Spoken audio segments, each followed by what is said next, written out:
अस्सलाम वालेकुम वरहमतुल्लाहि वबरकातुहू। इत्तेहाद न्यूज में आप सभी का खैर मकदम है। बेलगाम संती बसवाड़ में जो वारदात पेश आई, इसकी मजम्मत मुल्क की सतह पर देखी जा रही है।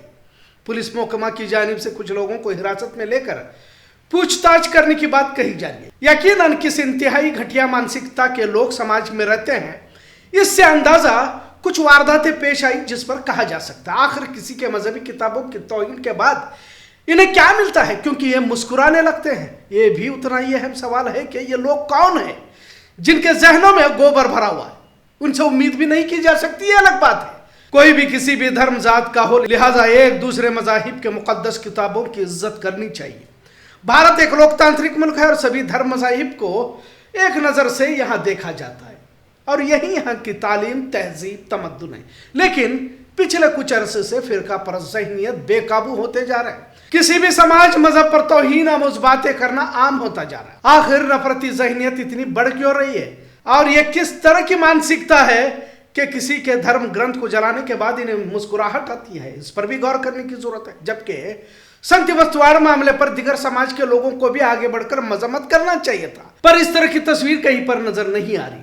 इस तरह की तस्वीर पहले देखा जाता था, लेकिन अब तो 2014 के बाद अलग ही माहौल बनता जा रहा है। बहरहाल आज का मौजू भी बड़ा ही संजीदा कह सकते, क्योंकि कुरान मजीद की बेहुरमती को लेकर बेलगाम शहर के चन्नमा सर्कल में मजम्मती एहतजाज किया गया तो कुछ घटिया ज़हनियत के लोग मुस्कुराने के इमोजीज बतौर कमेंट पेश कर रहे थे। ना सिर्फ बेलगाम में इस तरह की ज़हनियत के लोग हैं, बल्कि अब ये ज़हनी मरीज मुल्क के दिगर हिस्सों में भी देखने को मिल रहे हैं। आप स्क्रीन पर देख सकते हैं, कन्नड़ न्यूज ने जब बेलगाम शहर में कुरान मजीद की बेहुरमती की खबर बनाई तो यही घटिया ज़हनियत के लोग, ये ज़हनी मरीज मुस्कुराने की तस्वीरें कमेंट की जगह पर डाल रहे थे। मतलब एक मुकद्दस किताब के जलने पर कुछ लोगों को खुशी भी हो रही है कि ये ज़हनी मरीज है।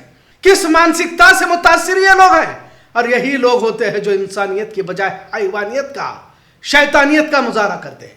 यकीनन हर मजहब की मुकद्दस किताब होती है और मुसलमानों की मुकद्दस किताब के तौर पर कुरान मजीद को पूरी दुनिया में देखा जाता है।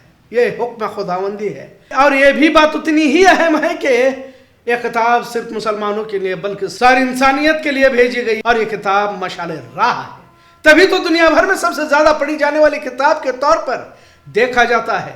क्योंकि यह सिर्फ किताब नहीं है बल्कि जिंदगी जीने का एक तरीका है। दुनिया और आखिरत की कामयाबी इसी पर तो मुनहसर है।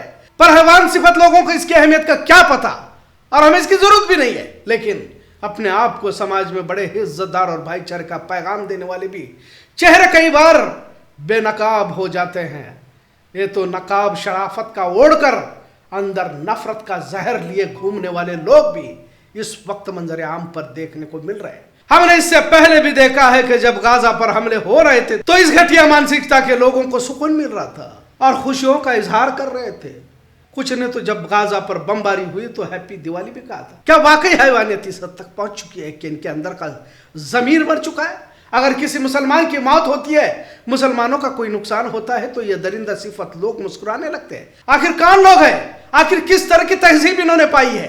बहरहाल इसका जवाब यही वो लोग हैं जिनका इस देश की तरक्की, इस मुल्क की आजादी में किसी तरह का योगदान नहीं रहा। देश के संविधान पर इनका भरोसा नहीं है। इन्हीं नफरती गिरोह जो इस मुल्क के संविधान को बदलना चाहते हैं, इनके जहनों में हमेशा नफरती कीड़ा हरकत करता रहता है। किसी की असमत रेजी भी होती है तो उसमें भी धर्म तलाशते हैं, और जब धर्म अगर दूसरा निकलता है तो ये मुस्कुराने लगते हैं। कल जब मुकद्दस किताब की तौहीन की गई तो ये नफरती कीड़े या तो मुस्कुरा रहे थे या फिर पहलगाम के वक्त इस तरह का एहतजाज क्यों नहीं किया गया का ये सवाल कर रहे थे। अब इन जाहिलों को क्या जवाब दिया जाए? पहलगाम के हमले की मजम्मत सबसे ज्यादा मुसलमानों ने की है और किसी तरह का तफरका न करते हुए, पर इन जाहिल नफरती चिंटुओं ने मुस्लिम इलाकों में पहलगाम की आड़ में जो पोस्टर लगाए कि धर्म पूछकर मारा है, धर्म बताकर मारेंगे, आखिर इस तरह का इशारा किसे देना चाहते थे? पहलगाम की मजम्मत किसी मखसूस धर्म के लोगों की नहीं थी, पर इसमें भी हिंदू मुस्लिम का एंगल यही किसी धर्म ग्रंथ के जलने पर मुस्कुराने वाले लोग ही होते हैं। यही इनकी पहचान है। और अब जब सूफिया कुरैशी ने पाकिस्तान में जाकर हमले किए तो यही वो नफरती चिंटुओं के कायद हैं जिन्होंने खुले आम बयान में कहा कि दहशतगर्द की बहन कहा। मतलब किस हद तक गिरी हुई मानसिकता इन लोगों की है, इसे समझने की जरूरत है। इस भाजपा लीडर के बयान को सुनिए, यह क्या कह रहा है। जिन्होंने हमारी बेटियों के सिंदूर उजाड़े थे, वही कटे पिटे लोगों को हमने उन्हीं की बहन भेज करके उनकी ऐसी की तैसी करवाई। एक बार मोदी जी के लिए जोरदार ताली बजाते।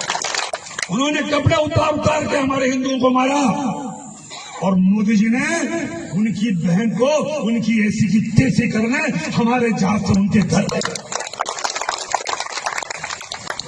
अब मोदी जी कपड़े तो उतार नहीं सकते थे, इसलिए उनके समाज की बहन को भेजा कि तुमने हमारी बहनों को अगर विधवा किया है तो तुम्हारे समाज की बहन आके तुम्हें नंगा करके छोड़ेगी।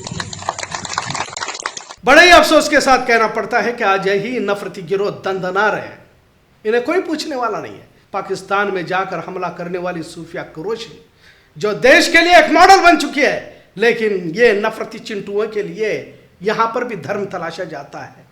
सूफिया कुरैशी को तक ये नहीं बख्शने वाले नफरती चिंटू सजा के मुस्तहक है और इन्हें सख्त सजा मिलनी चाहिए। और उन्हें भी जो दूसरों की तकलीफ में मुस्कुराते हैं, यकीनन जब मुसलमानों के मजहबी मुकद्दस कुरान मजीद की तौहीन होती है, एक मोमिन के लिए बड़ा मुश्किल वक्त होता है, दिल जरूर परेशान होता है और एक ईमान वाले की पहचान है कि वह बेचैन हो जाता है।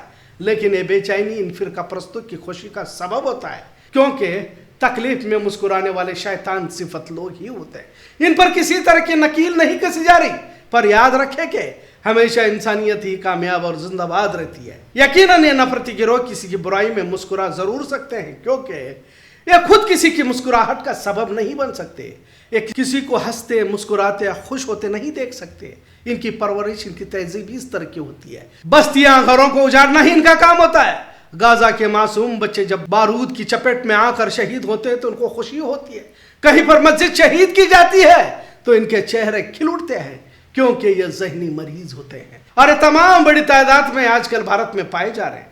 अब जब संती बस्तवाड़ की वारदात पेश आई तो मुस्कुराने के इमोजीज बतौर कमेंट करते हुए देखने को मिला। तो यह जहनी मरीज बेलगाम शहर में भी कसीर तादाद में मौजूद है।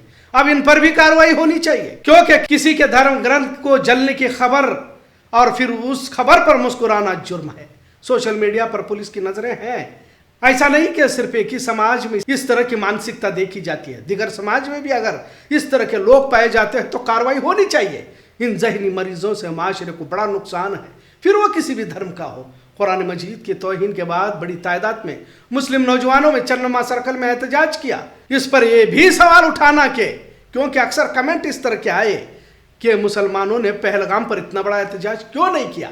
मतलब इनकी जहनियत का दिवालिया निकल चुका है का ये नमूना कह सकते हैं। मेरी तो हुकूमत से गुजारिश है कि जो हर मामले में हिंदू मुस्लिम करते हैं, खुद किसी भी काम में शरीक नहीं होते और इन्हीं के आबा अजदाद ने अंग्रेजों की गुलामी और माफी मांगकर गुजारा किया था।